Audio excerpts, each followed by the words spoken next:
Alrighty then, g'day guys, and welcome. My name is Michael, and I'm the Dead Aussie Gamer. Sorry for the delay. I have just had all of the tech bugbears come out to play today. But we're here, we're streaming, we're live, and we are here with our lovely Patreons for another running of Pathfinder Curse of the Crimson Throne.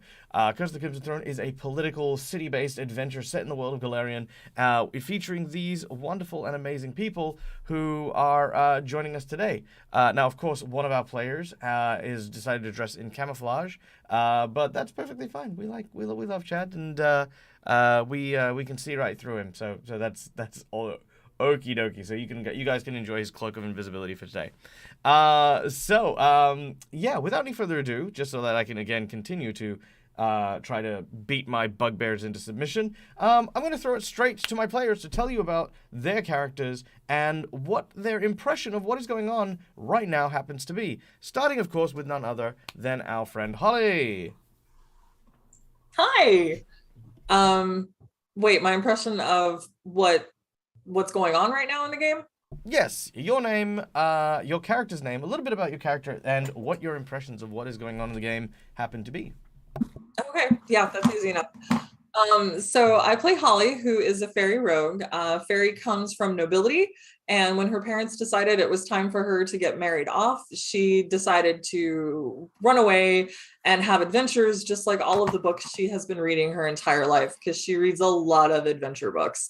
So she got into the real world, and it's not quite what she was expecting, but things have worked out to her advantage so far, so she's still pretty relentlessly optimistic. Although right now, her entire party decided that they were going to do something she did not agree with, and then realized it was a horrible, horrible mistake, and she's feeling very I told you so right now.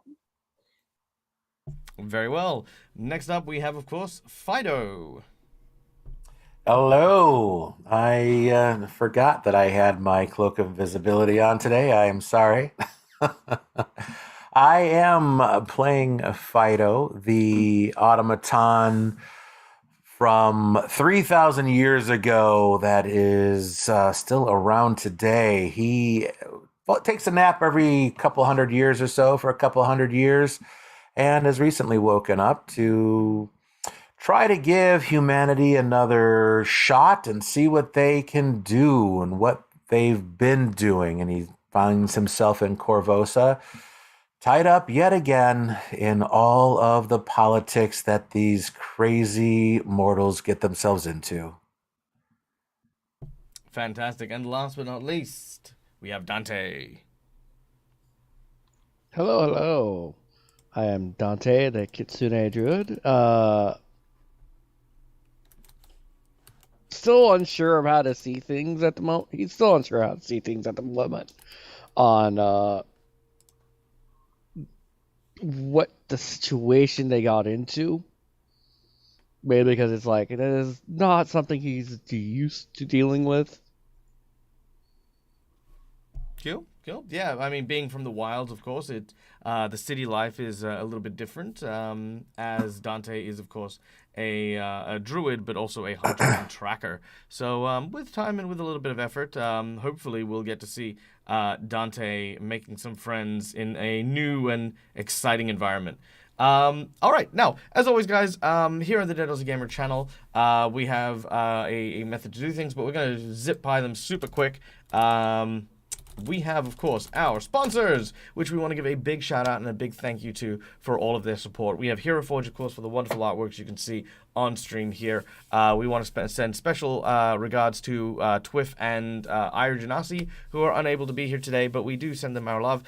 Those are the ones right next to me. But beyond that, you can see everyone's really cool Hero Forge minis. In addition, we'd like to thank Sirenscape for the wonderful sounds you will hear throughout the course of today, and Fantasy Grounds for our VTT. Now, no Dead Aussie Gamer game is complete without you guys, you in the audience, because here's where you guys get to have fun. We have a number of channel points for you to be able to enjoy and interact with the game, including a bunch of brand new channel point features, which I'm very excited to showcase as well, including things such as full heals, as well as being able to create divine interventions that allow players to reroll, or if you feel like donating to the channel and helping me eat today, we have a bunch of really, really cool incentives, such as hero points, which allow players to gain advantage on rolls, petition the GM for stuff, or stave off death.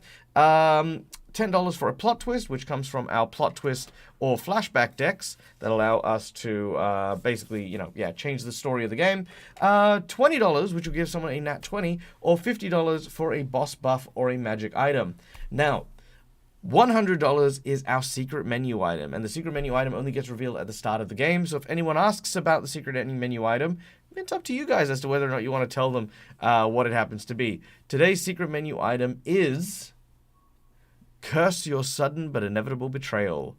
A major character will commit the act of betrayal. Who it is and what that betrayal is might be a player, might be an NPC, who knows? But you'll find out if we unlock the secret menu item today. All right, that's it. We're done. Let's get started. Okay. Here we go.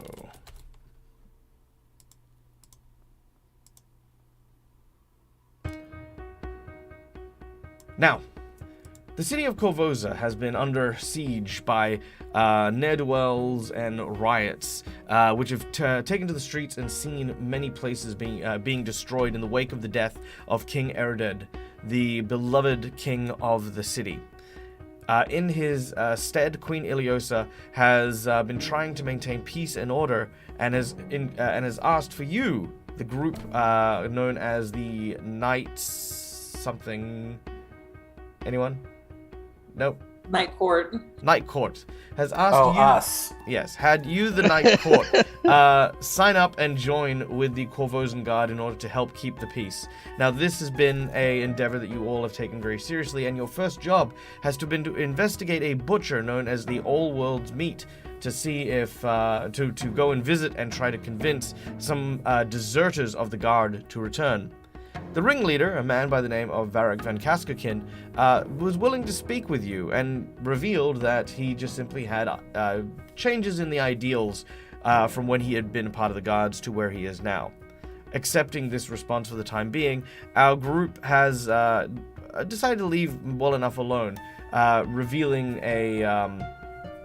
basically taking word back that Varric had been killed in battle, and so that he can continue doing good work such as providing meat to the homeless and protection to the people without in Old Korvosa. On the way out, however, Dante picked up something with his Vulpine senses, realizing that something behind the door may hold some secrets. Well, upon opening the door, they found a cooler room filled with a big pile of clothing and weapons and the like, as well as the hanging bodies of several livestock, cattle and pigs and stuff like that.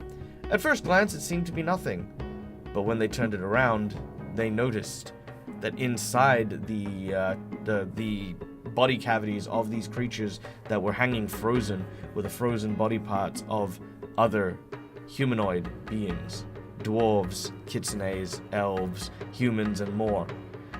Big chunks having been removed from them. And this is where we start today's session. The group has made this grisly discovery.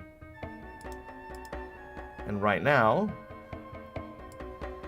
they are surrounded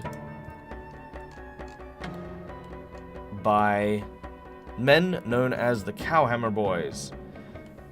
Very quickly, Quinn and Twiff move to try and intercept the two at the front, slamming the door behind them, looking at Holly and telling her to meet up with Dante and Fido. They also close the door behind Holly so that you guys are safe, at least for the time being. We also have received Jinx points for Dag. Thank you so much. I wonder who that could have been. Oh no. Oh, amazing. This is going to be a lot of fun. All right. So thank you so much for the donation, and we will have a great time with this. All right. The scene is now yours. The air here is cold and frigid. You're kind of shuddering as the cool room, cooled by enchanted runes that are carved onto the ceiling, are kind of it's kind of like still and very very eerie. Dante and Fido, you've both just made this discovery, as in the body of a cow has a dwarf in it, and you see Holly come in, sort of closing the door behind her, and sort of making the shh kind of noise, as in like someone's coming. All right, scene is yours. What do you want to do? What? As Fido says that, is someone in there? Oh boy. The door begins to knock rapidly. Did we see the map, by the way? Yeah, Yes. can we get that? I guess. Okay, one moment. Let's give our players the map. There it is. Yay. Where are we looking at? There we go. Got you. All right. Yeah, there is knocking. Holly is going to move very far away from the door. I'm going to be enjoying this. Motion for... Wait, Dante, you are still a fox right now? I'm actually trying to remember last session now. No, you're in your kitsune form. Because if I remember correctly, I did have to speak at some point. All right. Hey, guys, real quick. Are those people? Yes. Nod my head. I knew he was bad. I told you so, and you didn't listen to me, and that's what we get. I draw my longbow and then knock an arrow to it and say, "What is out there, Holly?" I don't know. Two guys came up behind Quinn, but they didn't see me because I'm stealthy. And then she shoved me in here. All right. You hear some whispering, Dante, because you're a little closer to the door. It's locked. Go around the other side. And you hear footsteps leaving that door. We're going to be having company coming from the other side. As soon as Holly hears that, she moves back towards the first door. All right. What are you doing? Why are you making tabs? I clicked a thing and I don't know what I did. There you go. I can't unclick it. I don't even know what happened. I did a thing and stuff and it happened. All right. As you hear the sounds of people by the doors, we are going to go straight into initiative. All right. Holly, you are up first. Have they opened the door yet? No, they have not. Okay, I am gonna pull my crossbow out and can I crawl on top of the hanging meat? Can you crawl on top? I'd say yeah.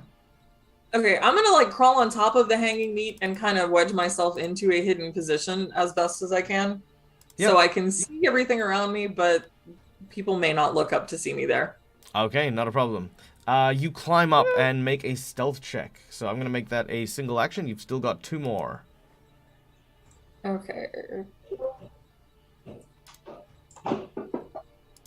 That didn't go through, did it? It did not. Nope. That was a really good roll. I'm going to be upset if I roll really badly. That's not bad. Okay. All right. You climb up onto the body parts, and you have hidden. You've got 2 actions left. What do you want to do? I'm just gonna have the crossbow pointed at the door, because Holly's already decided that we should have killed these guys right out the gate anyway. So she's ready for combat. And can I hold an action? Yes. To respond when they come in? Sure. Holding an action takes 2 actions. The cost of the action you're holding plus 1 more. So that's not a problem. You can ready an action for if someone comes in through the door and through your line of sight you can shoot. You can shoot your crossbow at them. Okay. Dante, you're up next. Oh. Let's see. Dante is going to get over here onto the other side. Since we know people are coming, Mm-hmm. then he's going to wild morph so that he has, if I remember correctly, it's supposed to be claws. Yes, claws. All right. You begin to shapeshift, and as you do, your hands begin to take on a more bestial form as you prepare your claws to attack. Yep. All right. And then to be... Oh, wait. I wouldn't have enough to hold my action, would I? No. Okay. You could take a defensive stance, increase your armor by a little bit. Yeah. I will take a defensive stance then. All right. Good choice. Next up, we have Fido. Is that a door that's behind us over there? Correct. Oh, is it locked on ours from our side? It is not. It appears to be a double door that kind of swings open. It's got 2 handles, but no visible lock. The one up the top does, but that's because it's right next to behind the counter area, so. All right, so I'm going to step to right here then, so that I'm not right in front of the door and able to get beated on. And I'm going to see if I can try to just hide amongst the meat hanging from the wall there. All right, make a stealth check. Oh, okay. Hey, not bad, not bad. Okay, so you're hidden in the frozen food section. Yeah. Yep. So you've now got 1 action left.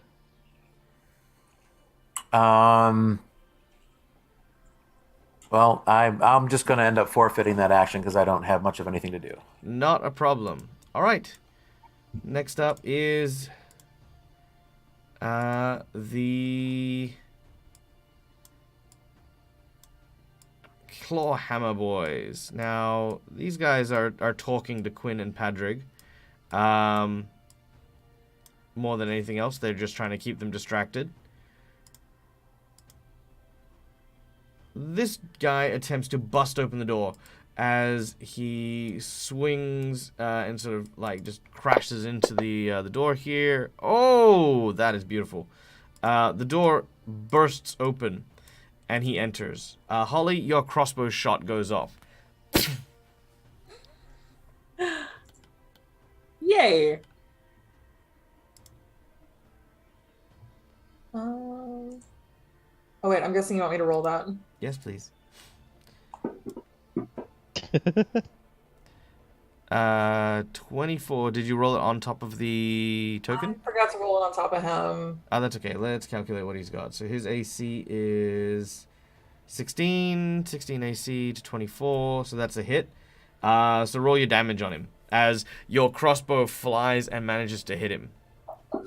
Oh wait, I also... Damn it. No, I screwed up because I also got flat-footed on him, right? Yes. Okay, That's let me okay. just reroll it. Yeah.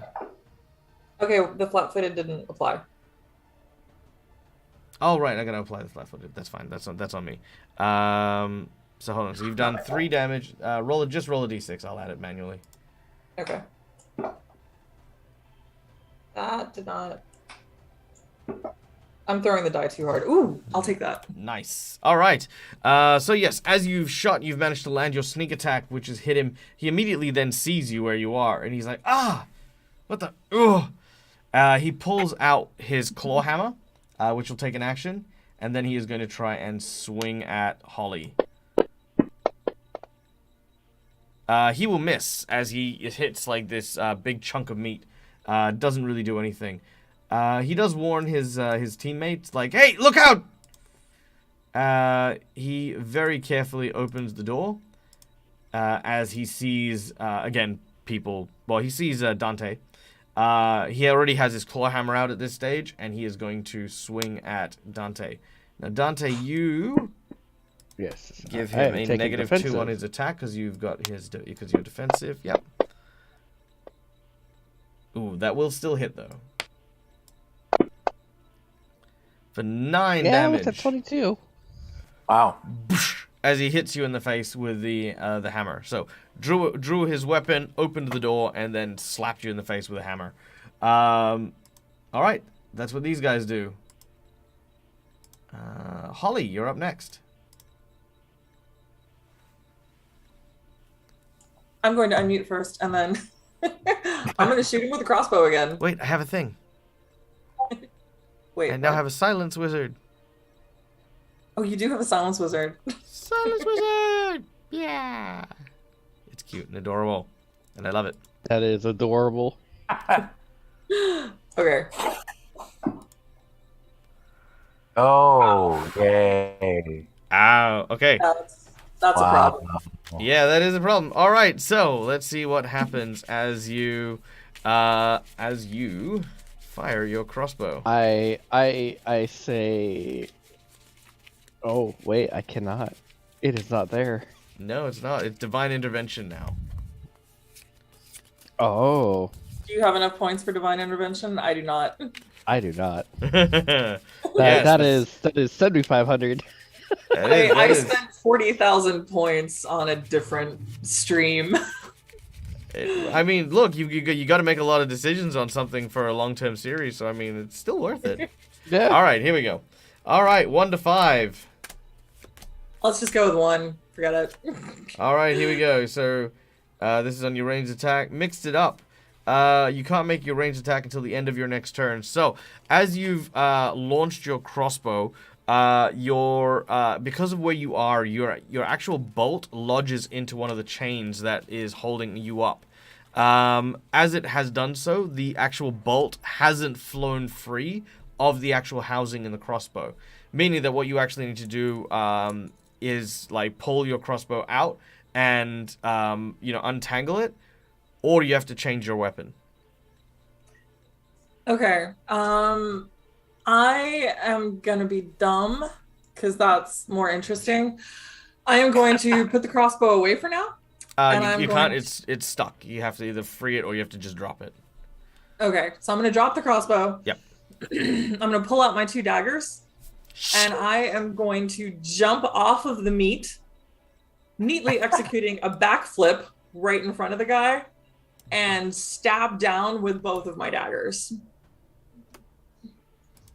Very well. And that's a second attack action. Yes. So it has the penalty for it. Son of a bitch. All right, that is Sorry. a miss. All right, so you jump down with your daggers. As you do so, you try to swing at him, but despite their muscular size, they seem to be able to dodge quite quickly, deftly moving away from the razor sharp edge as it comes down. He kind of growls at you with like several like kind of angry looking kind of like fake teeth in his jaws. Like you can see like kind of the little gold like like that. Dante. All right. Well, I've got these claws for a reason. Oh wait, it's not under combat. Actions. There we go. Too many tabs. Your animation has you looking down your nose at us. Oh.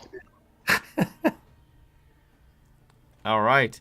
That is a hit. As our kitsune with these bestial hands drags his claws and rakes them across the chest of this guy, you deal 5 points of damage. Nice. As it cuts a wound across his chest. Ugh! And you know what? We're gonna go for a second strike. All right. Oh, That is a critical no. miss. That is. Oh no. Hold on. Let me before we do that. Let me just check to make sure that your claws are doing the right thing here. It says it should be at a +1. No, it's fine. It's at a that's all correct. All right, unfortunate. Yep. Okay, yeah, that's a critical hit. Critical miss. So No. Let's see what happens. Third from the bottom. Third from the bottom. Okay, I wasn't really taking requests, but okay. Let's see. All right, 1, 2, 3. Here we go. Pulled a muscle. Until healed, you are enfeebled 2. Makes perfect sense. As you extend your claws, you hyperextend. Your thumb creates this kind of painful tear feeling down your forearm, and it just begins to ache and hurt. You are now enfeebled 2, which will give you penalties. Yep. I still have one more action. You do indeed. I'm going to use heal on myself. Ah, very well. Because Somatic has a range of touch. Very well. Now, these guys don't have attacks of opportunity, do they? Nah, they don't. Okay, cool. Yep. All right. You begin to... Carpal tunnel sucks. It does.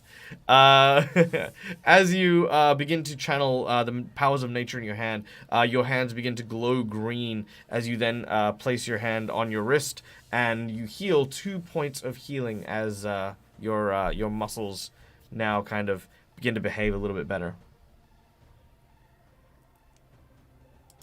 All right. Fido, you're up next.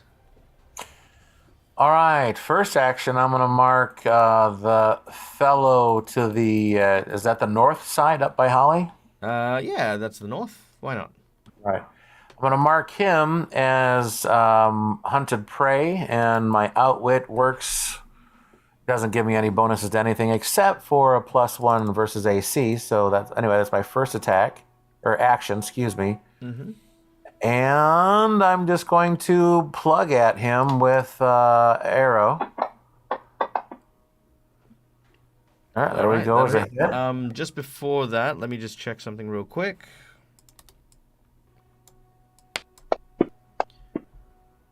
Yeah, no, he was aware of where you were, so he's not flat-footed. Okay. Cool. Yep, your arrow flies and hits, dealing 7 points of damage as it hits him in the side. And then I will go and just plug at him again. A thump, thump. Ooh. Nice. Another hit. 2 arrows soar through the air and cut into the side of him. Another 6 points of damage. Oh, he is not looking great. All right. We then go to these guys. The first one says, "Archer in the corner!" And takes his hammer and tries to beat Holly because he doesn't want to retreat from this. At least not yet. That is a miss. He will now move over to Fido and take a swing at Fido. And will also miss. I call shenanigans. They're all rolling low for everyone else but me at the moment. That's true. That's true. This guy is going to move up into the room. He is then going to take a claw hammer and hit Dante. Or miss completely. And with his second attack, try to hit Fido. And will also miss. These guys are swinging, but are hitting absolute air. They're kind of working together as best as they can to try and, overpower you, but don't seem to be doing so. 5, 10, 15, 20, 25, 30, 35, 40, 45, 50, 55, 60. All right. You hear a voice saying, "What's all that commotion? What's going on down there?" As you hear the sound of Varric Van Kaskerkin from upstairs coming down. All right, Holly. I need this guy to be really quiet really soon. So I am going to run over at his back and perform a twin feint with my daggers and try to take him down. Okay. You don't need to use the feint maneuver because you are flanking, and because you're flanking, he will be flat-footed. Okay. So you get to make 2 attacks. Let me just add flat-footed to him, so that'll automatically apply. All right, go nuts. As you basically move and approach him from the back, you try to stab the back of his leg, which lands a solid hit. Deal your damage. Thank goodness. Shocking, but hooray. All right. That's 4 points of damage, and he falls unconscious. I'll take it. So in that case, You got 1 more action. I am just gonna move up here. Yep. and be ready for the other guy. Okay, Dante, you're up. Now this guy is also Yep. flat-footed against you because you're flanking. Awesome. Time to start my attacks. That is not the correct attack.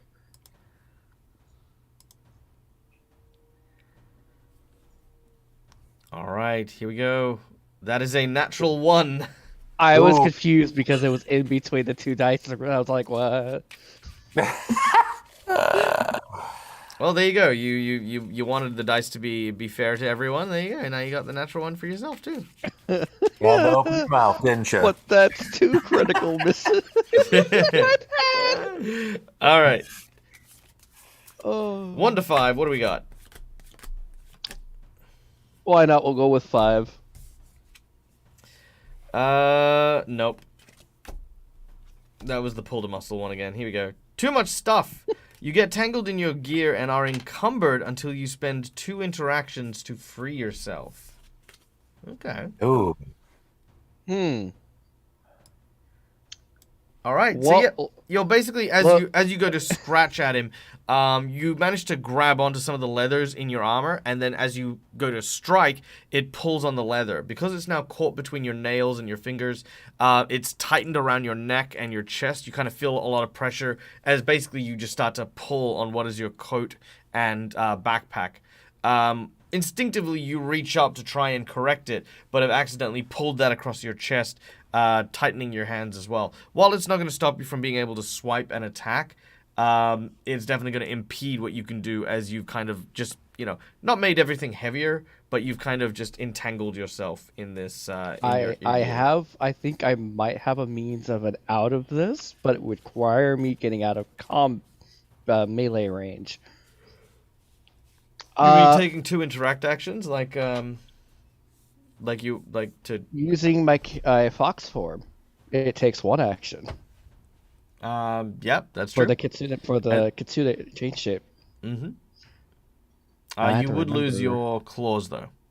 Yeah, and I wouldn't be able to get that back for a while. And I have a speed of 10 feet. Mm. I have 10. There we go. I am outside of range. All right. Yep. What is this circle? All right.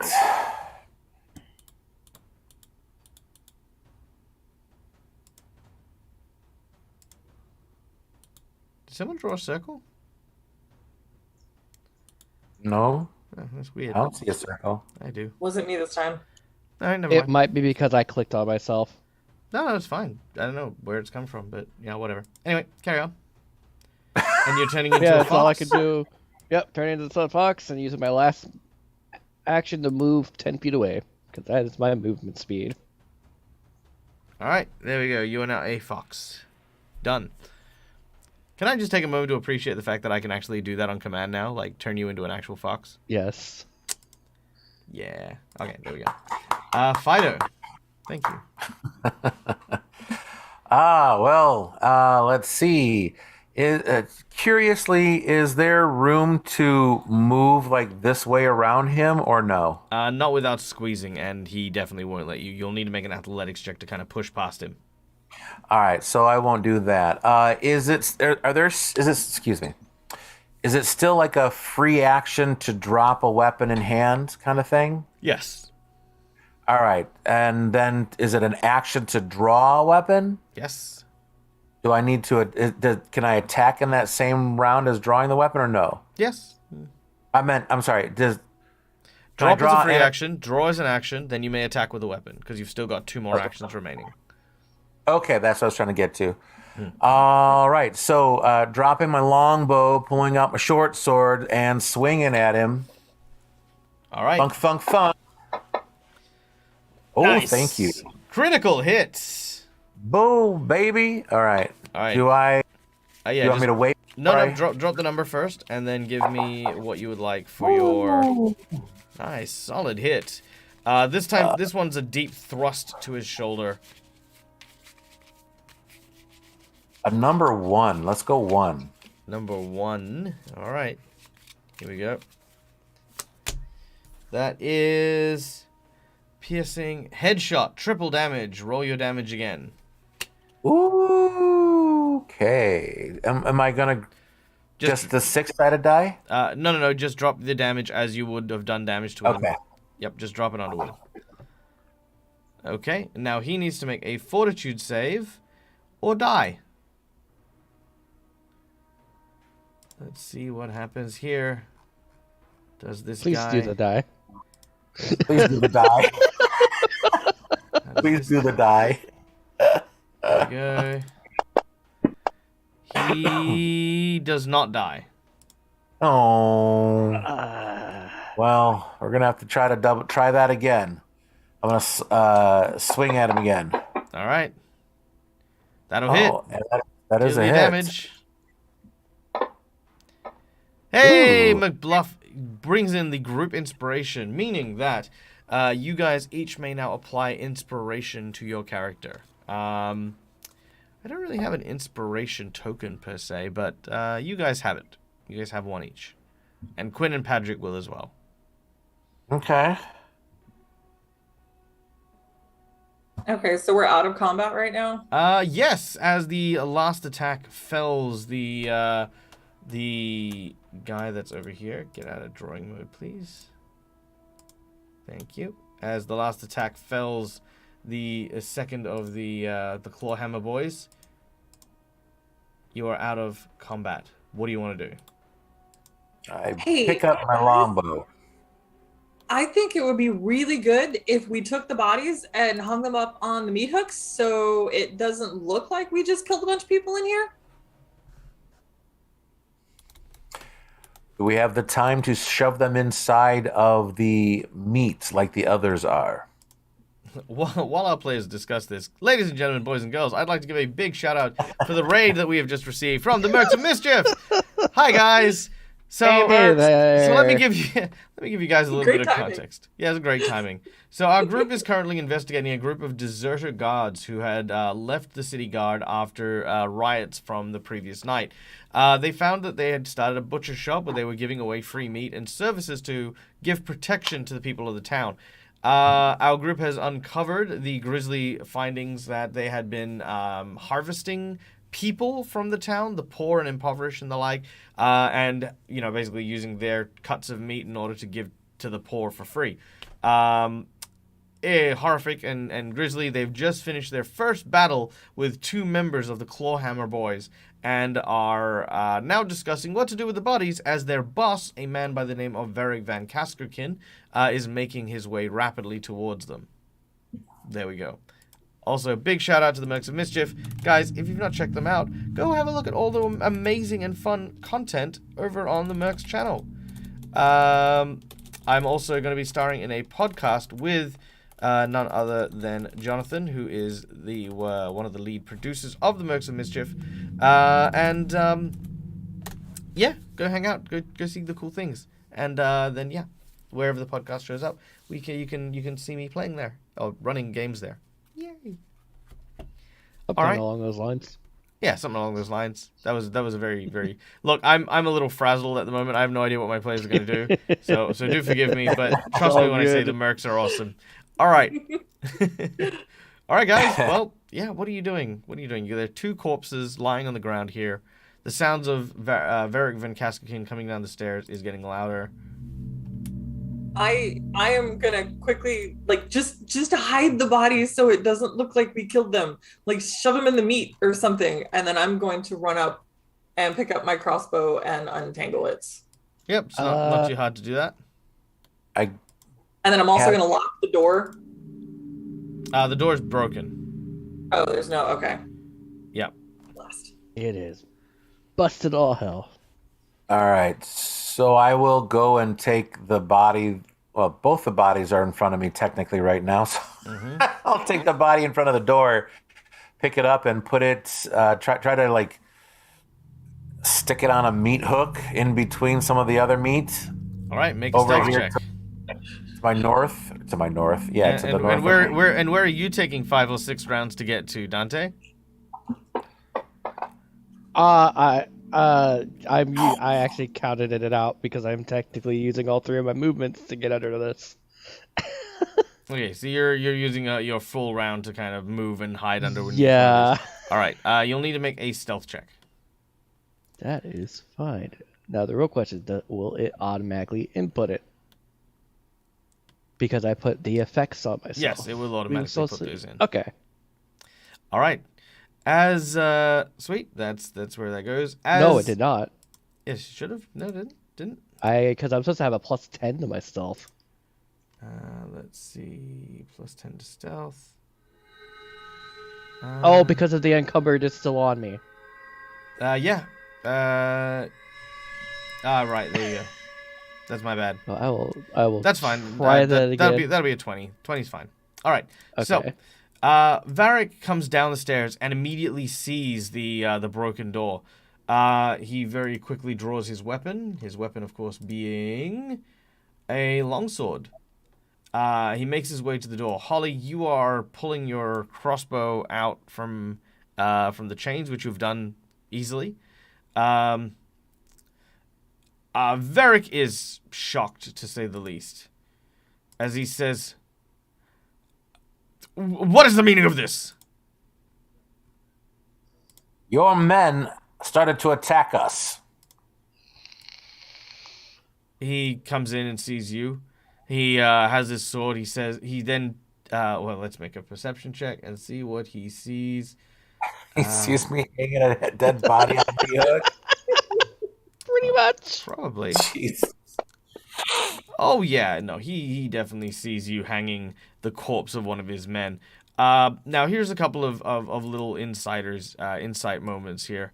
Number one is he very much realizes that his men have very little, if not no reason, to break down the door to their own storage house. That you guys didn't need to come to the storage house, but you are here somehow or another, and that you are currently hanging for some reason or trying to conceal the corpses that you have just murdered. We fly into battle as Varric leaps in to attack. Now, as this happens, we're going to roll a brand new initiative. Although, Dante, you may roll your stealth to initiative, but if you rolled a perception, you still get to go first if you want to leave it as is. Oh. All right, so that's an 18 for Dante, which is, you still go first. All right, so Dante, you're up. You do not know what's happening. Nope. You're just going to chill out here? Not hearing anyone It's like coming been 6 into seconds. the room. Yeah. Like, I don't hear anyone currently. Yeah. Gonna come out. Darn. And then go back with one action. Change back with one action. Yep.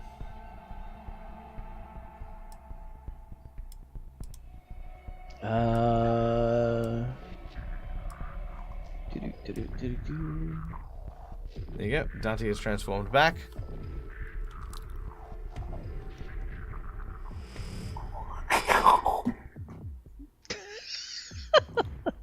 All right, what are you doing?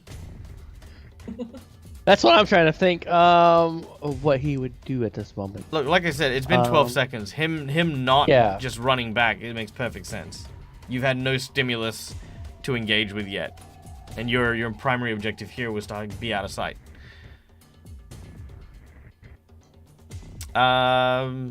Probably, if I could make a recommendation, would probably be to like move over to the other doors, maybe, just so that you're not in line of sight with the big doors. Yeah. So here's a 5, 10, 20, 25. Yep, beautiful. All right, you make your way across the room, being careful as you do so. Do you wish to stealth? Yes. All right, make a stealth check. Nice. All right, you quietly move to that area. Holly, you're up next. Varric is right next to you with a sword that looks very sharp and very professional.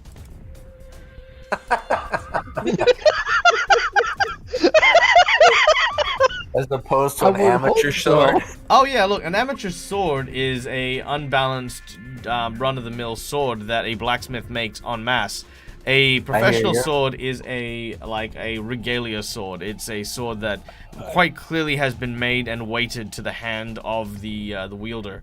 It is a very, very strong benefit of being a sellsword, working for a long-term family business. Is you get your personal monogram on the side of the hill. You get free sharpenings every week from the blacksmith. Lots of little things. Right.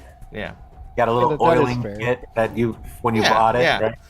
right? All right, Holly, what do you want to do? Okay. Well, we're here.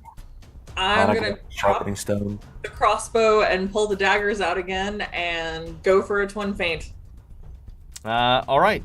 So you're going to need to make a feint maneuver first, which is going to be a bluff check against his DC, which is 18. Deception? Deception, sorry. Yep. Close enough. Oh, that didn't work. Okay. Oh, sorry. Yeah, you can't drop that one on him. But yep. Okay, not a problem. He is flat-footed. Damn. Boom. Let me add flat-footed to him real quick. And that way you can get all the benefits. There he goes. He is flat-footed. Okay. Yep, go for it. Also, just real quick, sorry, before we continue, you should not be a deception master at all. At your level, there is no way to become a master.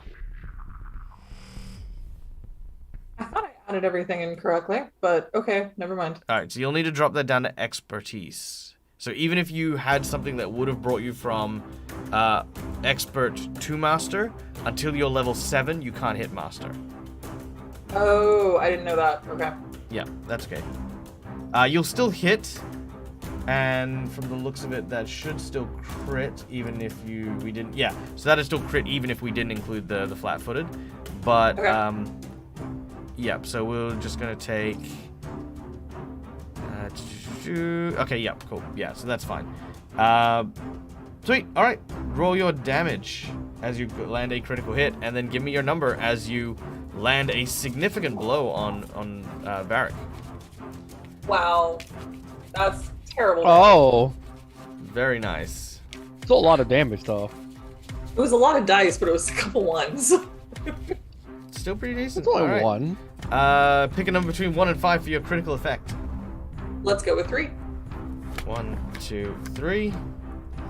All right. This is slashing, normal damage until healed target is enfeebled and clumsy, and can't use one of his hands. All right, you've sliced at one of his hands, so he he hasn't lost the hand, but he is clumsy 1, enfeebled 1,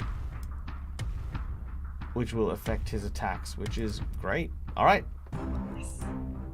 Okay, now I'm going to use the other attack. Yeah. Do it again. Hopefully. Oh, Hey, you did it Very nice. again. That'll hit. You hit again. yeah, you hit again. All right. Damn that's it. 2 points of damage. Oof. All right. Suck at damage rolls. All right. He is no longer flat-footed. Varric's turn. Okay. Let's see.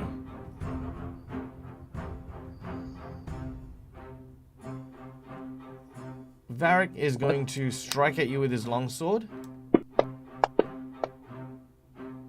And will land a critical hit. Oh, Boom. This is what a professional longsword looks like. that is a big critical hit. Oh my goodness. Now the longsword is eating Holly. Can't cut a break. All right. Holly. Pick a number between 1 to 5. 1. 1. The loneliest number. Says All right. fearfully. It's called Pain and Simple. This is just a really deep and painful wound. It does triple damage. Ooh. Oh, So that is the double damage point. That is the triple damage point. You are very lucky on that one. It was a 6 and 2 1s on the damage dice. Oh. All right. And you watch as with one hand, when he stabs you, he leaves the sword in you, reaches around his back and draws a crossbow, and then turns down towards Fido and shoots his crossbow. Dodge. Parry. All right, let's see what happens here.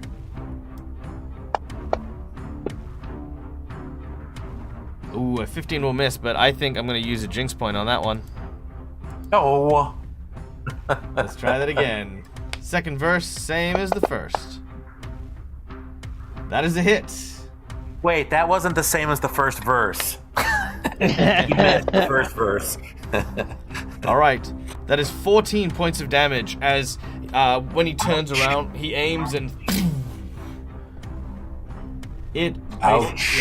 it hits hard. All right, Fido, you're up next.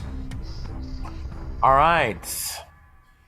I yell at him. I say, "You are forcing your own people you claim to protect into cannibalism, and you think we're doing something wrong in your place? What kind of a fool are you?" And I will shoot at him with my longbow. Pew, pew. Well, he'd almost have listened if you hadn't then insulted him again. He's upset me right now. I'm sorry. I shoot him again. All right, you're very emotional for an automaton. I think you need to turn down your sensitivity.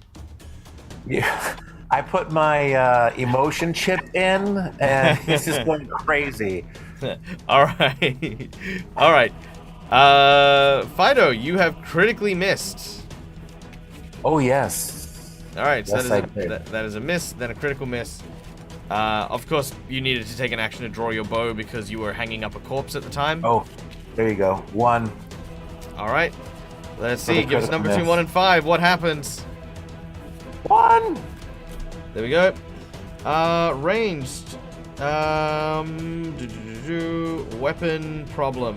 If the attack is a projectile weapon, something on the weapon malfunctions, requiring you to spend 2 actions to fix it. So basically, at this point, I mean, the bowstring is nice and easy, but I'm going to actually say that what happens here is your grip has slipped. So normally in the center of your bow, you would have a grip that would otherwise be fitted to your hand. Your grip, basically, because you've just been firing back and forth, some of the lubricant that you use for, like, that is the equivalent of, like, sweat, has basically made the grip just slide down, which is throwing off your shots. You need to fix it, otherwise you're just not going to be able to aim. Okay, Dante, in the killing room floor. Man. Well, time to move in this direction. 5, 10, 15. Carefully looking around the corner, not seeing anyone. Yep. 5, 10, 15. Oh, hi there. Yeah. By the way, you've not stealthed while you've come up here, so he can hear you coming. That's fine. I'm going to be doing something stupid, but it might pay off because that's how it usually works, right? Yeah, it's true. Thank you for the jinx point refill, by the way. Oh my goodness. Why?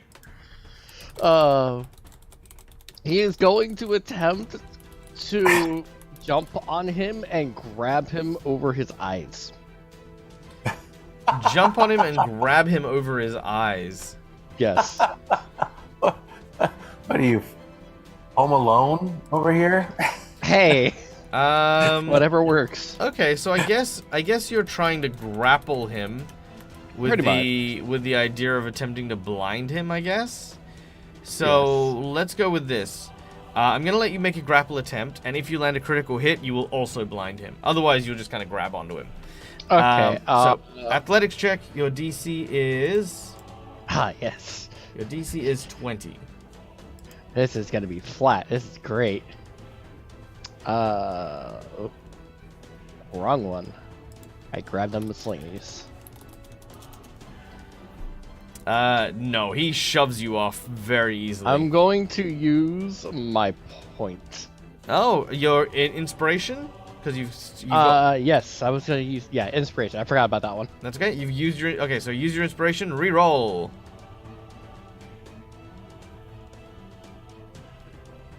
That is worse. That is worse. All right. Unfortunately, your inspiration is gone, and you have not managed to grab onto to Varric. As we then move to Holly. Holly, you can see that that Dante is kind of in position behind, trying to attack him. Varric now sees that he's being surrounded on all sides, but he doesn't seem to be panicked. He seems like cool as a cucumber. Mm-hmm.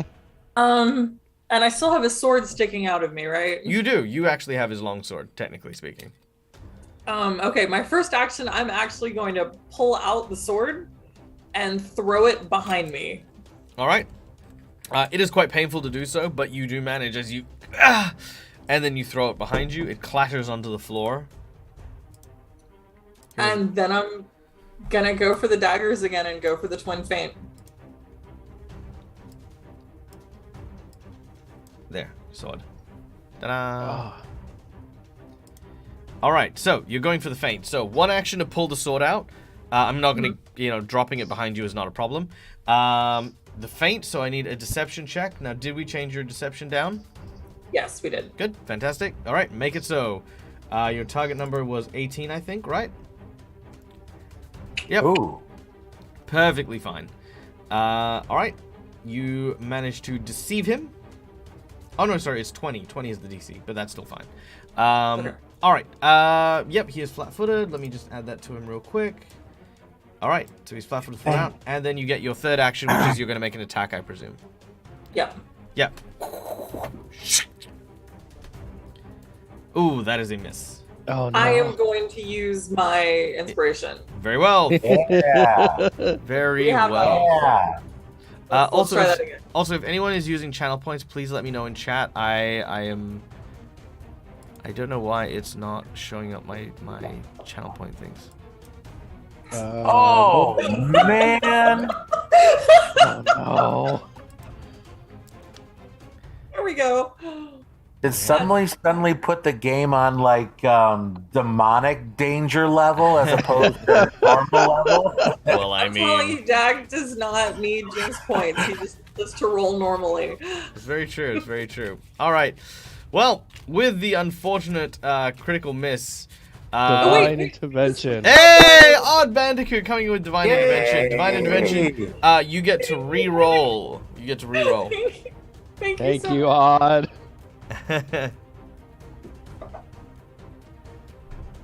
All right, That nice. That is a massive stab. As you go to try and stab him, you're about to miss, but then suddenly you hear this scurrying up above in the rafters, just between the roof and the ceiling, where you're at. You hear these kind of. It's like, is that a bandicoot? And then as he looks up, you stab him in the knee. Is that a bandicoot? It's odd that there are bandicoots up here. All right, 4 points of damage as he is stabbed. All right, Varric is now up. Not just stabbed, but stabbed. All right. He is no longer flat-footed and looks around and judges where everyone's at. All right. First attack, he is going to go for the guy trying to grapple him. Dante. Yep, that is fair. A critical hit. Hey, Kalindria, thank you so much. Never done a plot twist before. Ooh, okay. Oh. All right, let's do a plot twist. Oh. So we're gonna put a pause on the critical hit, and we are gonna go with a plot twist. All right. Uh-oh. Stab. So plot twists. So plot twists are one of the new donation tiers instead of Wheel and Woes. Now the plot twist changes and activates almost immediately. So I don't know what this is going to be. I don't know how it's going to affect things, but we'll see. So the plot twist, Calindria, you get to pick one of 3 plot twists that'll be announced. So your 3 choices are. Here we go. Your 3 choices are the point of no return, pride, and cause and effect. I will write them in chat as well. Take your pick, Oh no. and that's what you get. Two are potential good things. One does not. All of those sound bad to me. Alright, so those are your choices. Let me know, and then we will add them immediately. Alright. Meanwhile, however, the critical hit.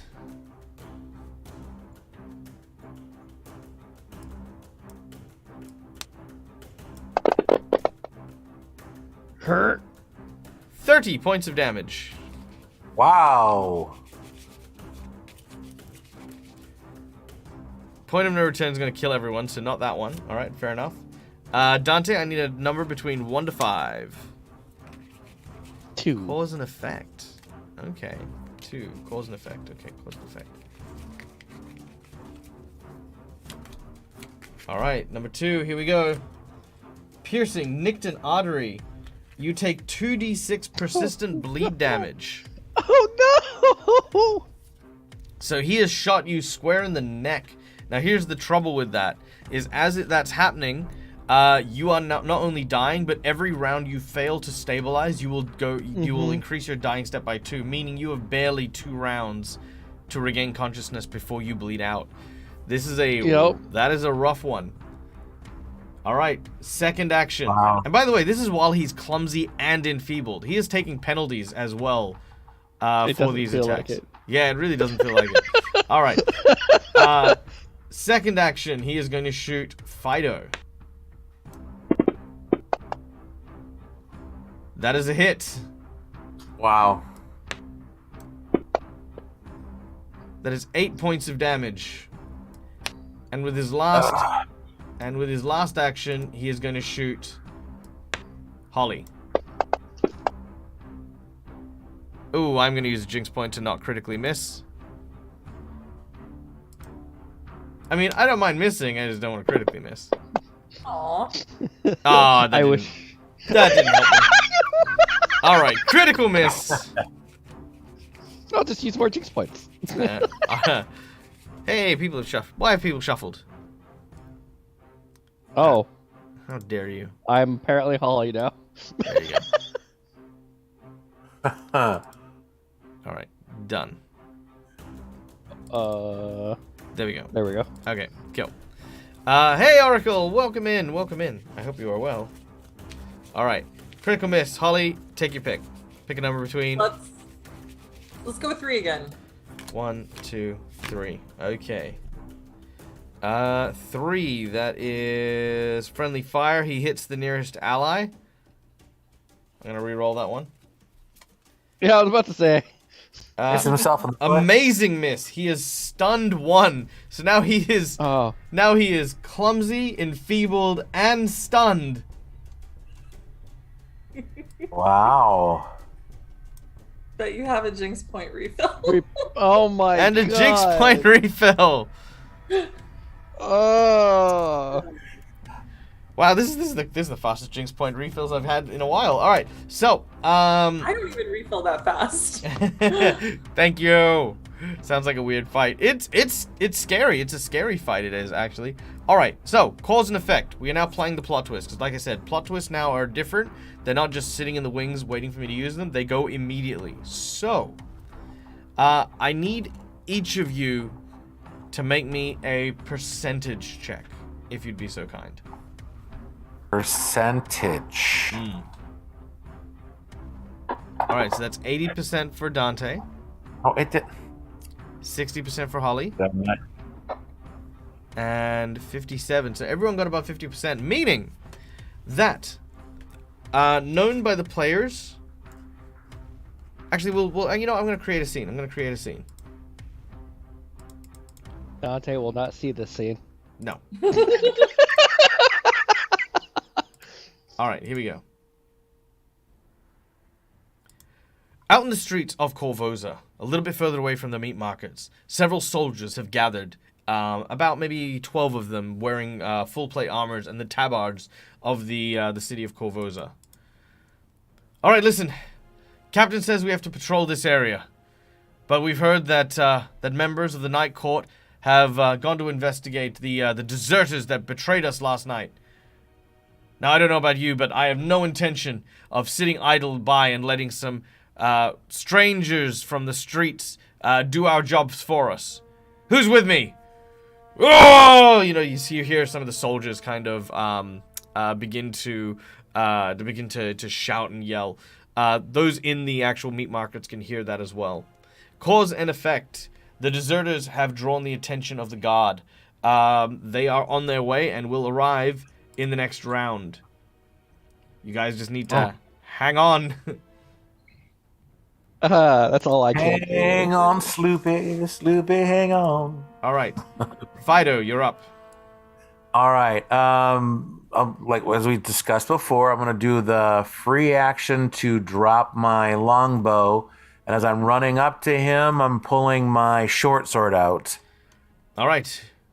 Dropping your longbow to the ground, it clatters on the cold stone as you swing, draw your blade. You rush over and attack. Make your hit. And really quick, though, my second action is going to... No, I guess I can attack first. I'm going to attack first. You've dropped your weapon. One action to draw, one action to move, one action to attack. Oh, okay. Okay. So you can't do the draw and move at the same time kind of thing as one action anymore? No. Oh, I don't believe so. I'll double check, but I believe drawing is its own action now. And to do like fight defensively, is that something, or is it like an action, or? It is an action. I don't think you can fight. Actually, hold on. Let me check these. Because I know what the rules are in Pathfinder First Edition, Second Edition, not so much. So drawing. Yeah, they might have something different. Yeah. I don't want to assume things. So drawing or sheathing a weapon. Right. So if you have a base attack. Pathfinder 2. No, that's Pathfinder 1. How to draw weapons. Yeah, it is just an action in Pathfinder 2. As for fighting defensively, is to play with maneuvers. So no, you cannot fight defensively. You can go into a total defense. But that is all. Otherwise, you would have a shield, and you can use an action to raise your shield and protect yourself. Okay. Yeah. How badly injured does he look, if at all? Let's see. On a scale of 1 to 50, he's at a 14. Okay. All right. So I'm gonna attack him. All right. I'm going to use my inspiration and attack him. Very well. Go right ahead. Also, Korvosa, yes. Some of the changes to the plot twist and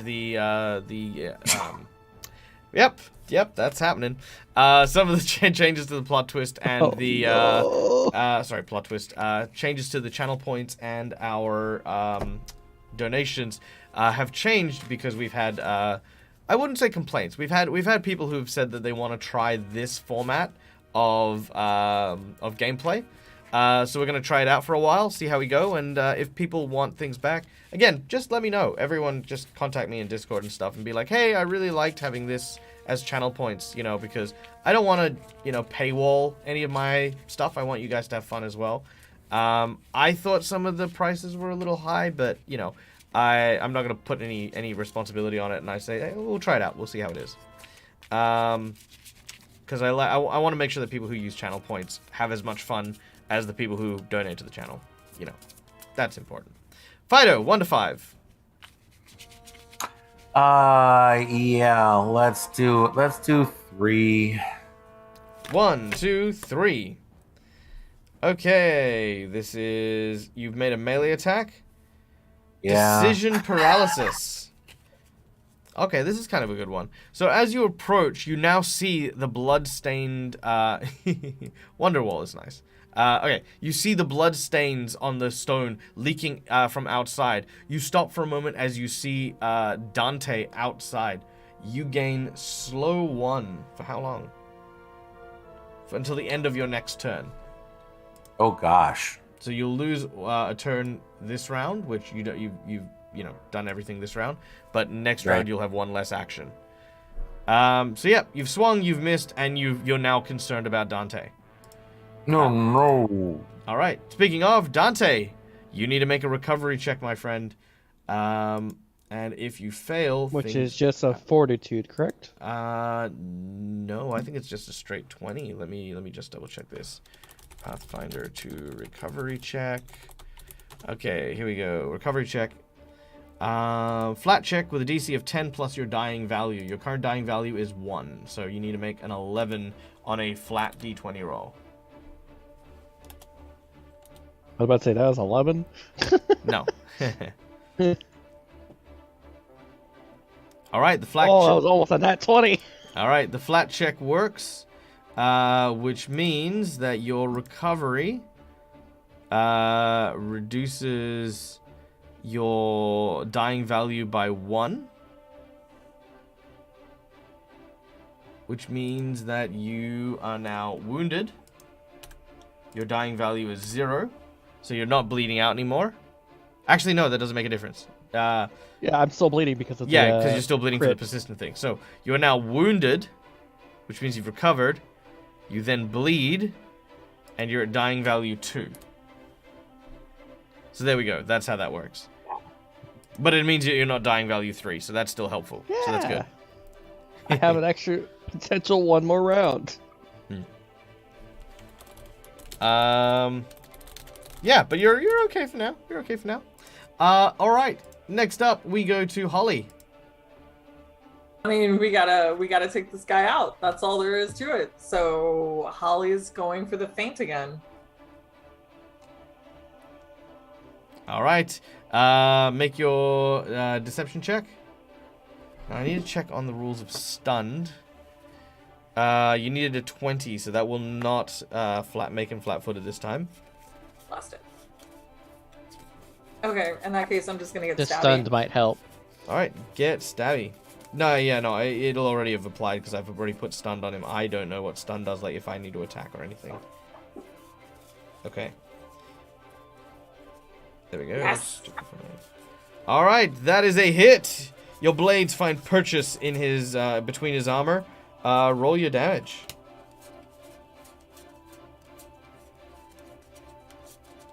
So many conditions. Why are there so many conditions? All right, and that is 3 points of stabby damage. Here we go, stunned. You can't act while stunned. Stun usually increases how many total actions you lose from being stunned, so he loses 1 action from being stunned. When you regain actions, reduce the number that you regain. Stun duration has a duration instead of the value. You lose all your actions. Okay, yeah.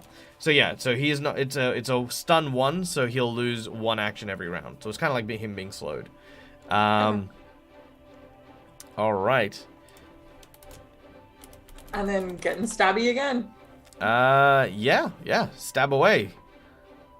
Hopefully. That is a miss. It was not a critical miss, and I'm It's not okay a with critical that. miss. All right. Third action, if any. Oh no, because you that just was said you. it. Yeah, you faint. I did the feint, yeah, that's it. All right. Varric Van Kaskerkin takes his attention.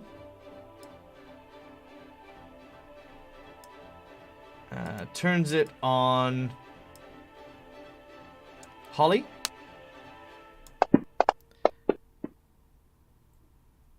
That is a hit. Oh no. Aiming the crossbow directly at Holly, you suddenly hear a banging on the door. There's shouting and there is noise coming from the front room as you hear, "Halt! By order of the Korvosan guard!" Varric looks, and just before he clicks the crossbow, which you can tell he could do at any second. He pulls the crossbow back and moves instead. 5, 10, picking up his sword. 15, 20, 25, 30. 5, 10, 20, 25, 30.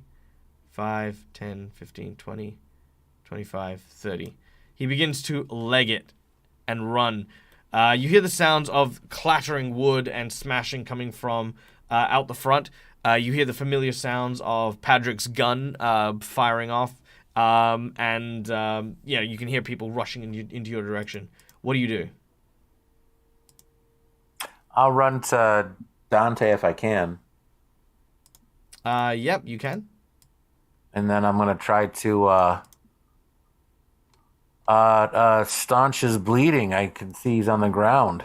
All right, make a medicine check as you attempt to try and stop the bleeding. Hey. All right, I believe that's enough. I think you only needed like a 5 or something like that. Let me very quickly double check, because I should also be very familiar with this. It's been a while since I've stopped bleeding. Let's see, treat diseases, treat poisons, treat wounds. Administer first aid. Here we go. Target number is 5 plus the creature's recovery roll. So your recovery roll right now is 12. So that means you needed a 17. You just stopped the bleeding. Oh, no, sorry. Sorry, you're going to stop the bleeding. So is the DC of the effect that caused the bleeding. Ah, okay. So that would be... Where are you, Varric? Come back here, you. Thank you. That would be a DC...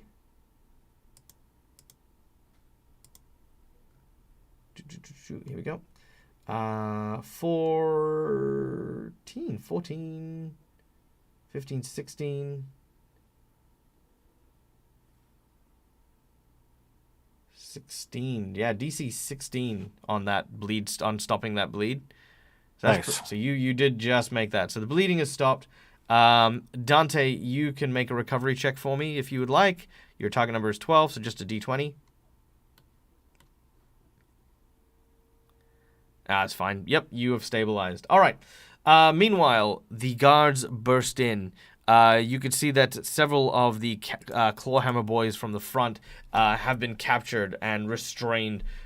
Quinn and Padrick are talking to some of the guards out the front as they make their way towards you.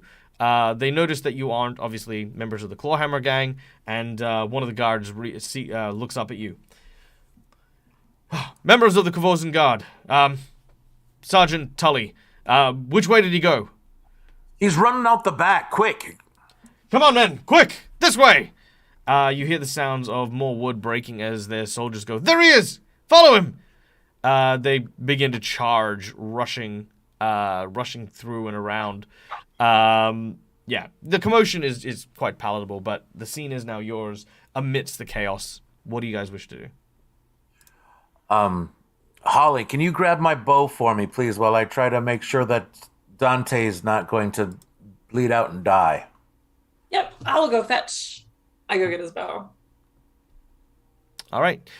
You make your way and go and get the bow from the corner and return it.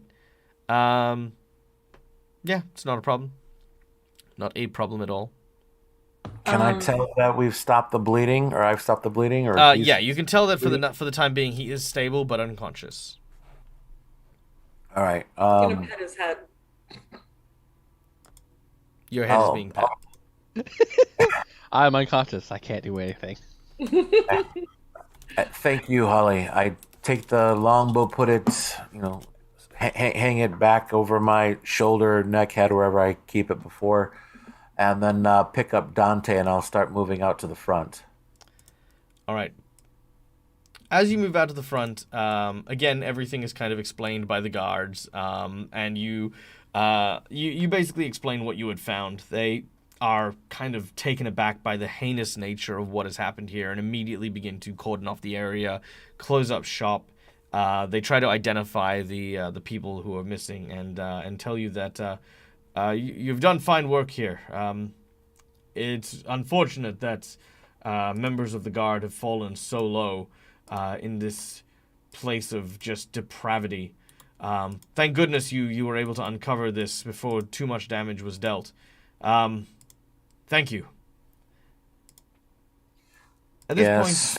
point, but just to fast forward. At this point, reporting to Cressida Croft, your contact, who of course sent you on this mission, would probably be for the best. It is up to you, as it is also getting on in the evening. Does the guard post have a medic that can heal Dante and wake him up? Yes, likely. I will say this, that each of you will receive a proper rest. So let me give you that real quick. There you go. So everyone's just received a little bit of healing, I believe. Yep, everyone's got healed a little bit. So yeah, you've received a little bit of healing, and I'll also throw in just some medical treatments. So that's an extra 4 healing. So there you go. So while you guys are still quite injured, battered, and bruised, Padrig and Quinn are both also quite injured. You do manage to see one of the medics at the castle before you are approached by Field Marshal Croft, who I am trying to just pull up an image here. There we go. And boop. There we go. All right. The Field Marshal approaches. Fine work today. I heard what had happened at the All Meats markets. Gruesome stuff. Are you all right? Mostly.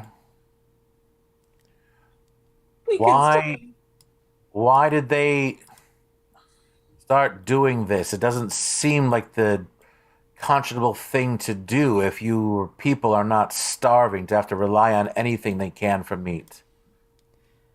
I wish I could say. Who knows what lies behind the twisted minds of the people who are desperate. I'm so sorry that I feel personally responsible. These were gods whom I entrusted. These were people who I thought better of. Did the guards get Varric? No, he's still at large. Well, that means we still need to get him. Yes, but for the time being, I think the best thing to do is for you to build up and get your strength again. We have a few of his men in the prison cells at the moment, awaiting interrogation. We'll deal with them and Varric when we have time.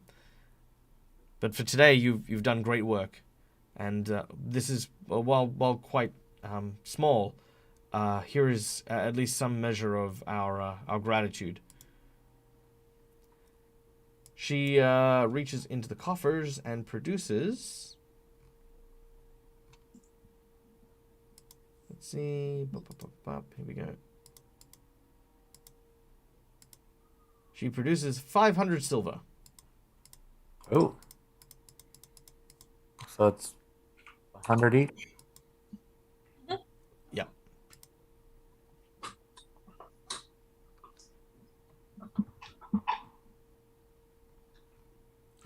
Well, Is there a thank you. blacksmith in town? Yes, there Could you is. put one? Well, I could recommend. A friend of mine runs one of my friends works at the ironworks.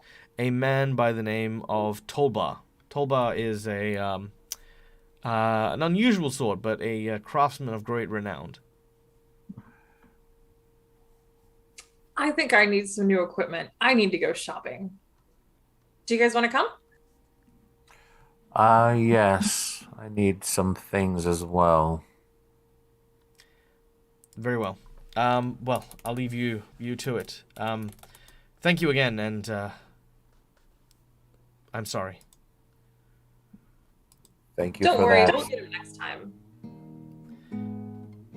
She leaves for the time being, and mentions that you should check back probably once you're rested and well off. There'll be more opportunities for you to earn money and protect the city in the days to come. Now, our heroes travel. Oop, I left these. Hello, can I not move my stuff around, please? Nope, not gonna let me move, huh? Okay, sure. I'll just do it that way. All right. So, our heroes currently find themselves. Actually, Dante is going to let the others know that he is going to be doing some self thoughts in the forest. Oh. He has no reason to go to the blacksmith. All right. So you're gonna leave town. Oh. Yes. The other reason why is because it's actually good downtime for Dante to attempt to get his familiar. Okay. Oh. Very Because well. been level 2 for a bit. No, makes sense.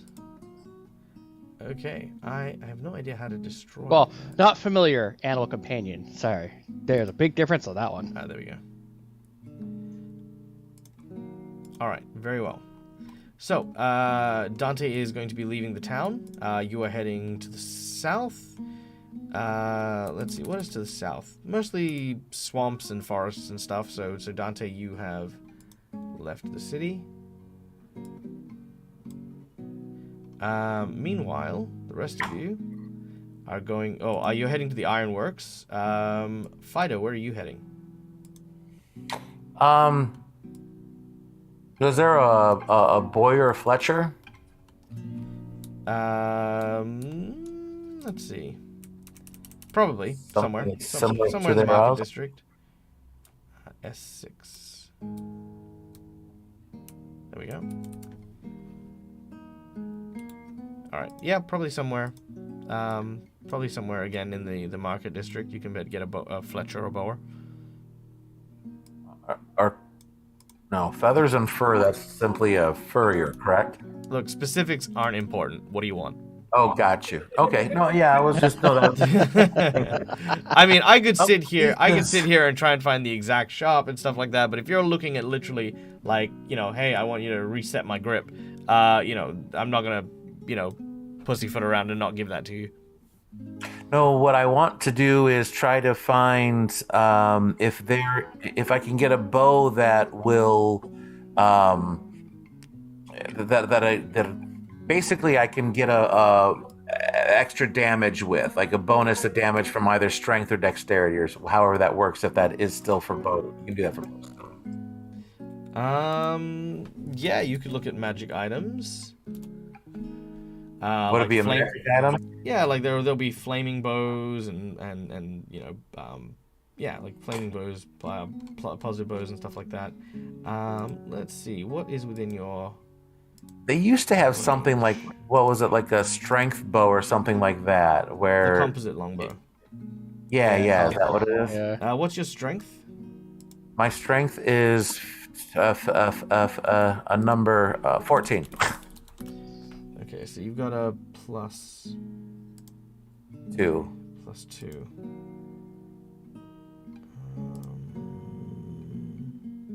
Figure that might be less expensive than trying to get a magic weapon. What's the bonus to this? Take a negative penalty on attack. So you get to add your strength score. Okay, yeah. Okay, so there would be a few composite longbows. It looks as though their standard price for a +2 would be 200 silver pieces for a composite longbow. 200 silver pieces, okay.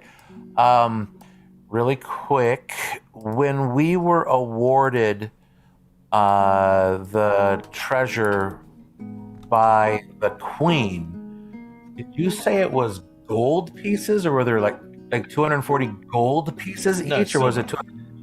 Okay, okay. I thought I had heard gold. I'm like, that seems like an awful lot. Holy cow. So yeah, that'll give me 365 total silver pieces. So I'll buy that. All right, very well. That has, let's see, inventory. You said it's 200? Yeah. Yep. So looking at your sheet, make sure that you've kept track of your silver pieces. Yes. Cool. All right, it has been added to your character sheet. All right, and I'll trade in the old longbow. That's possible. Sure. They'll give you 40 silver pieces for it. Oh, sorry, 40 copper pieces for it. Okay. Oh no, 40 silver, because this is already converted. That's fine. Okay. All right. So, how much is it for better armor? For better armor. Okay. Okay. Here's the thing. I'm not gonna go one by one and pick armor. Got you. I will give you time to look between games because I've only got another 5 minutes left of the show. Okay. So you can go and do shopping in the in between. Holly, Sorry. you head over to the ironworks. A large, bellowing, smoky smell begins to erupt from the industrial area here. There you can hear the sounds of the blacksmith's hammer hitting the forge, and the sounds of basically, just the forge's deep rumblings and the people working in the area. Is there anybody around I can talk to? You see a variety of different individuals, a lot of metal workers and smelters and the like. I go up to the first one that I see that isn't in the middle of doing something. Can you point me to Tolba? You see a gnomish man with like kind of a bushy mustache. The edges are kind of burnt off. He says, "Talba, just head down, follow the river. Look, you can't miss him. Just look for all the scrap statues and stuff like that." Scrap statues? That sounds like fun. I head over. Okay, he goes back to kind of carrying a big thing of scrap metal. As you arrive, you can see what looks to be a massive statue of like just all this junk and scrap put together, and a man on the a large suit of armor that seems to be on the front desk, kind of tinkering with something very small and very delicate. Hi, are you Tolba? As the armor sort of looks up, it says, "Yes, I am Tolva. Do we know each other?" I'm sorry, out of character. What was the guard captain's name again? Cressida Croft. Is that the one that referred me to Tolba? Yes. Hi. No, we haven't met yet, but Cressida said you were really good, and I need some help.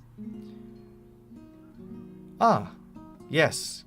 Cressida is a good friend. What is it that you require?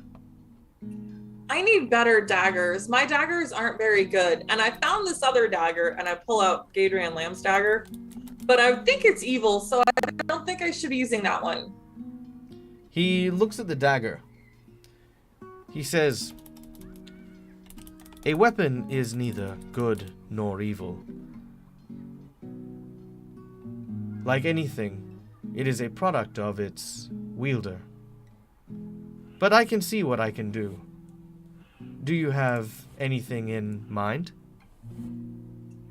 Well, I like my daggers, and I kind of need small ones, because as you can see, I'm kind of small too.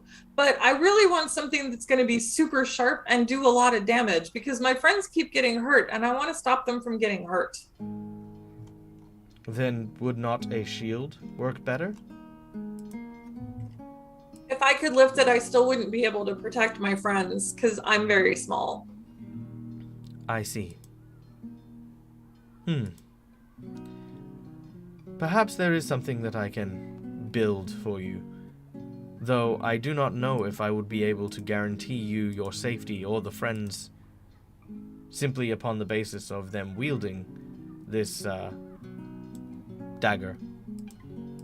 Well, I'll be the one wielding it, and that's okay. I know you can't guarantee anything. I just think any little bit will help. He nods and looks back into his shop. He begins to walk around and eventually comes to a series of daggers. In a similar way, you can obviously purchase any kind of dagger you would like in the in-between. If there's something specific that you're looking for, we can kind of, talk about it. But otherwise, yeah, he has a lot of the wares and stuff like that. And we'll give you a good deal on materials. Okay.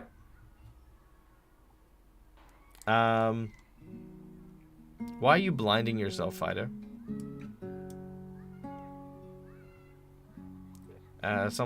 He's been silenced. Oh, I'm sorry. I was trying to find how to define things. So see what happens. You know what I'm saying? What the effects are. I'm messing up. Sorry. No, that's okay. All right.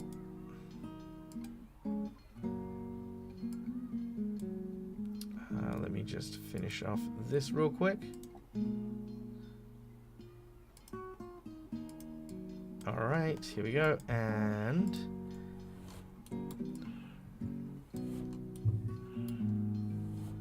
here is Tolba.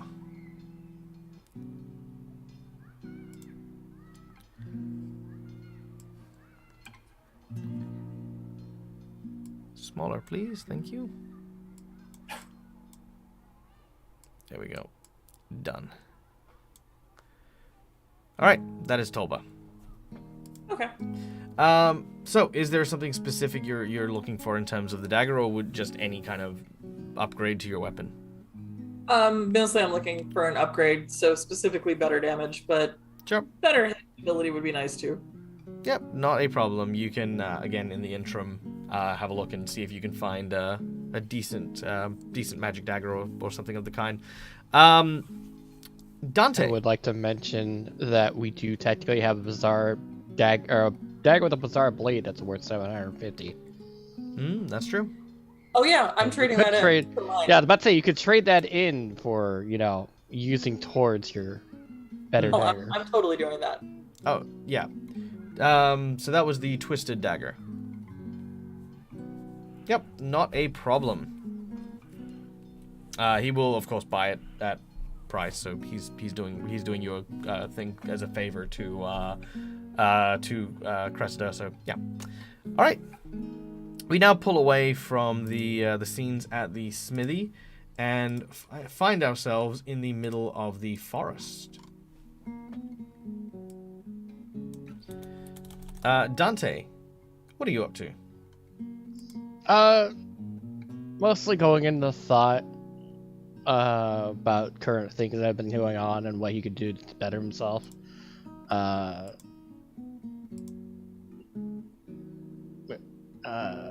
Probably going to pick some berries if he can find any. All right. You do find some berries and the like moving around. It's not too difficult to get lost in the woods. You kind of feel the air in the city is kind of thick and murky, whereas here in the country it's like almost healing in a way. As you look around, now you said you want your familiar. Do you want to take this scene or? Personally, I have nothing mentally that I can think of. What I was wanting to go for a animal companion, because that is what is listed as. Have you given any thought to the actual ability? It was to be the crow. Very well. Or not crow, it was bird. I don't... Yeah, sure, it can be a crow. No, not a problem there. Not a problem there.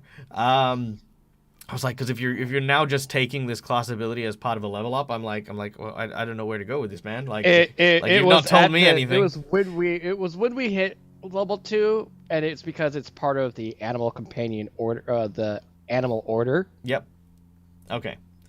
So, as you It's make your... just we didn't have downtime, so makes sense to do it now. Yeah, makes sense. Absolutely makes sense. So, as you make your way into the forest, you eventually come to what looks to be a large carcass of a deer that had fallen, likely predated upon by a large bear or something of that kind. Devouring what remains of the feast is a small crow that meets you eye to eye. Dante, as you look at the grisly scene, you kind of get that reminiscent fact, like your eyes begin to sort of glaze over as you remember how close to death you were only a few hours ago. The kind of visage of crows pecking at you instead of this creature kind of like fills your head as a cold sweat drips down your brow. Suddenly you feel something sort of brushing up against your leg. It is the crow itself. It sees that you're in distress and is attempting to comfort you, rubbing up against your leg and looking up and sort of checking to make sure if you're okay. He'll go into a sitting position and then, kind of lightly pat the top of the crow's head. The crow kind of sits down next to you.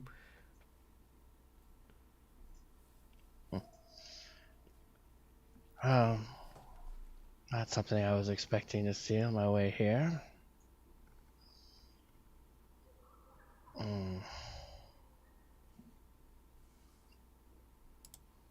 Well,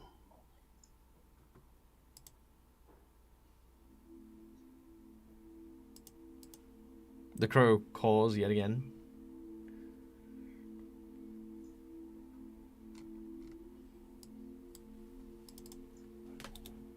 This is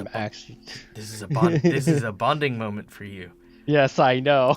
I'm like, just like I haven't done animal companion things, so I'm like, how's it supposed you don't to need to worry work? about stats. Just roleplay. Just make it Yeah, a I friend. know. Pretend it's a pet.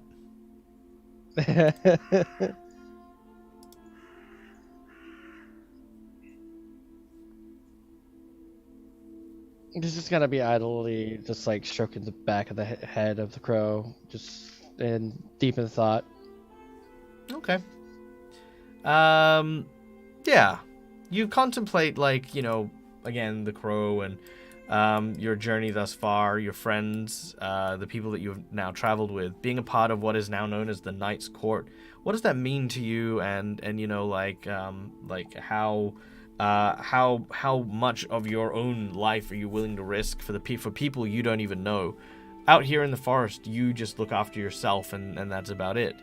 But does that mean that you're selfish? Does that mean that there is nothing else that lies for you except for to look after your own needs? These thoughts travel through your mind for the rest of the day as, again, Fido and Holly are on their own quests to try and find materials and the like. At the end of the evening, Fido and Holly, you both return to Madame Zilara's, who is the gypsy woman who had hired you to defeat Gadron Lamb, who it was discovered was actually a ghost that was exacting its revenge. Now, as you finish your shopping and you have all of your materials and stuff like that, it isn't until late in the evening that Dante arrives. Dante mentions that Quinn and Padrick have other matters to attend to and will meet us tomorrow. We'll meet you guys tomorrow, but for the time being, you kind of all share a meal and breathe a sigh of relief. That at least for now, the danger seems to have passed. However, outside the window, a man in a hooded trench coat seems to be watching. This man holds a very professional-looking sword as he turns and wanders back into the darkness. And that is where we're going to end today's session. Yay! Nice. Excellent. Woohoo! Woo! Oh, Thank you so much, guys. Yes, no, I do apologize. I did not mention to my group that I don't actually do shopping scenes in live streams because, again, we do 2-hour games and I'm plenty available They can take a while to do shopping. Yeah, and they like I could literally run a 2-hour session on just shopping. I will introduce interesting shopkeepers like Tova, for example, and stuff like that. But otherwise, if you just want to buy materials, just say, cool, I'm going to use this opportunity to shop, and then we'll just do the shopping thing. So yeah, you guys will have time. And Dante, even though you weren't in the city, you will also be afforded the opportunity to do shopping. So yeah, you can also have some materials and stuff. Cool, that was amazing. Thank you so much, guys. Now, we'll do a quick bout, because we've only got 3 people today. Let's do a quick bout of memorable moments, shall we? It was a very, very gripping tale about cannibalism and betrayal and the like. I'd watch a shopping stream. You know what? I could make a shopping stream interesting. I absolutely could. I personally prefer to like say that we do downtime. Like, yeah, I go and do this, and then if something catches my imagination, we'll kind of focus on it. Like Dante, you know, like going for the animal companion. Stuff like that's great. But I really don't like downtime stuff where it's like kind of just bread and butter numbers. I hate that. It just like, it's for me, it's just like, no, we can numbers elsewhere. We don't need the numbers in front of each other. Like, because I got a friend of mine, actually, sorry, story time. I got a friend of mine who is very much a rules lawyer. And sitting there and calculating stuff, he's also one of the major reasons why I don't barter in my games. This is how much they charge you. Because he sits there and he says, what if I make an appraise check to do this? Oh, I made my appraise check. Well, what if I then bluff him to try and say that that's it, but then slip him less money? And he does this for literally every tiny item he buys. And I was just like, nope. I am very much over shopping scenes and stuff. If you want to buy it, you do it between games. You do it here. And if you've forgotten it, and if it's not on your sheet by the time we get to the next game, you don't have it. And you have to wait till the next downtime.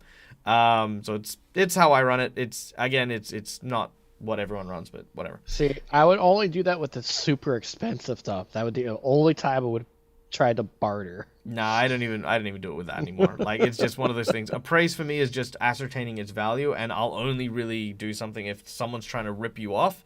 Then I'll let you barter back down to a reasonable price, but I won't let anyone barter down. You can only get a discount if you made friends with someone. So if you made friends with someone, they'll do that.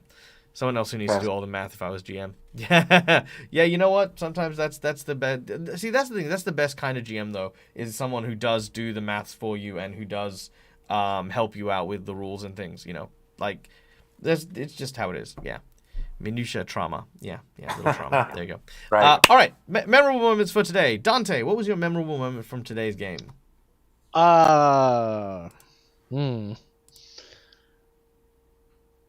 I would have to say that actual fight scene was actually really good.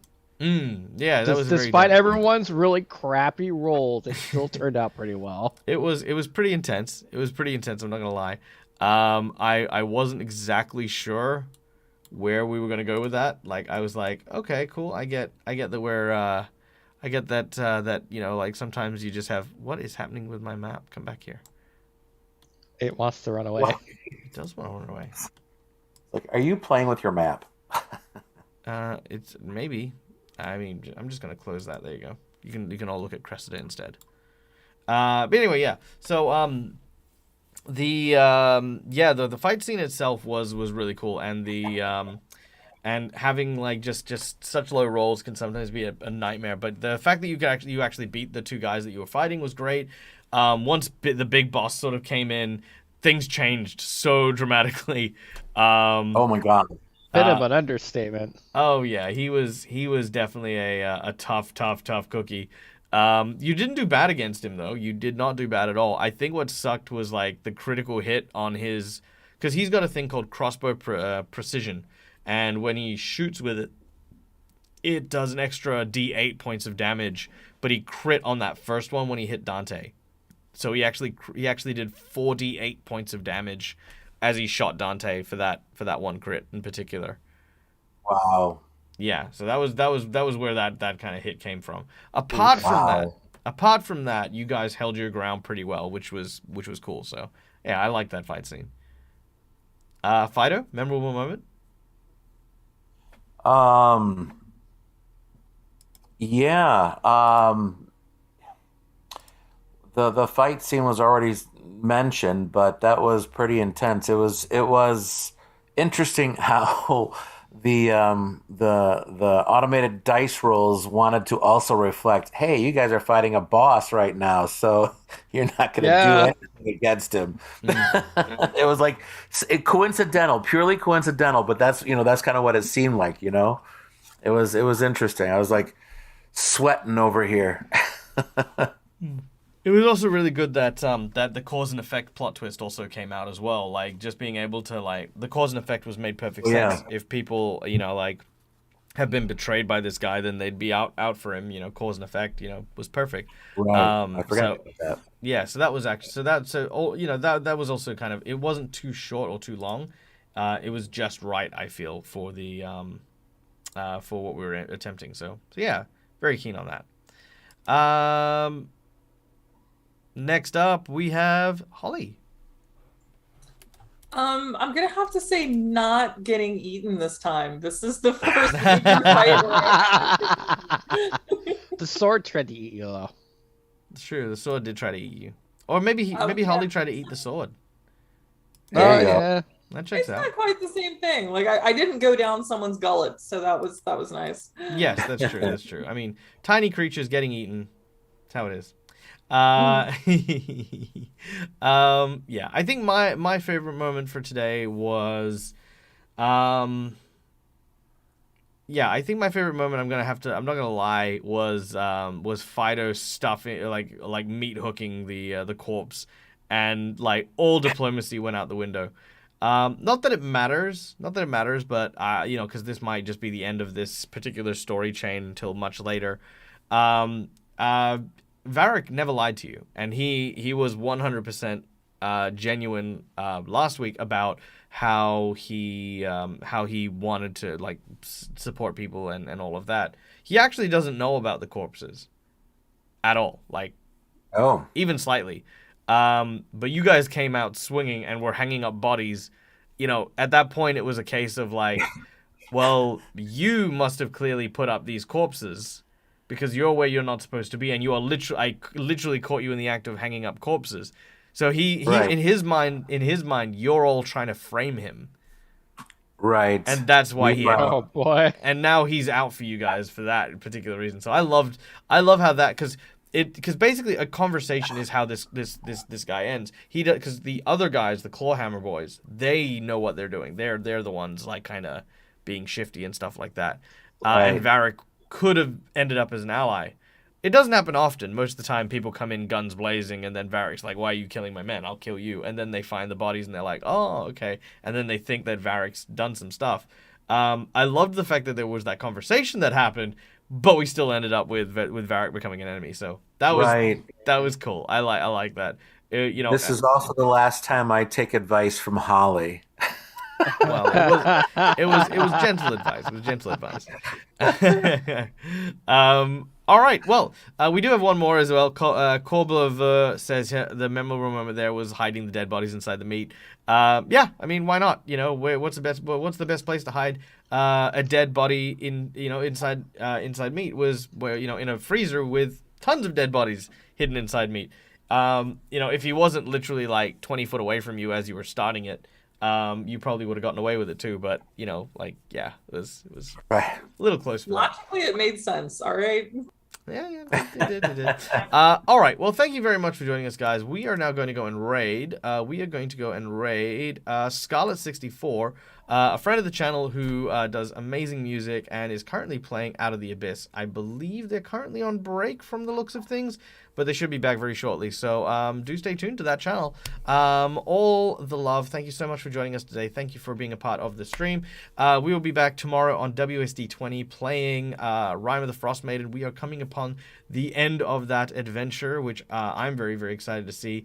I'm super keen to see how my character Nikos, the Brain Gorger, is going to, pretty much as soon as his transformation into a mind flayer goes on. I'm so keen to see what happens there. So if you want to see, check it out tomorrow at WSD20 on YouTube, or WSD20 live on YouTube.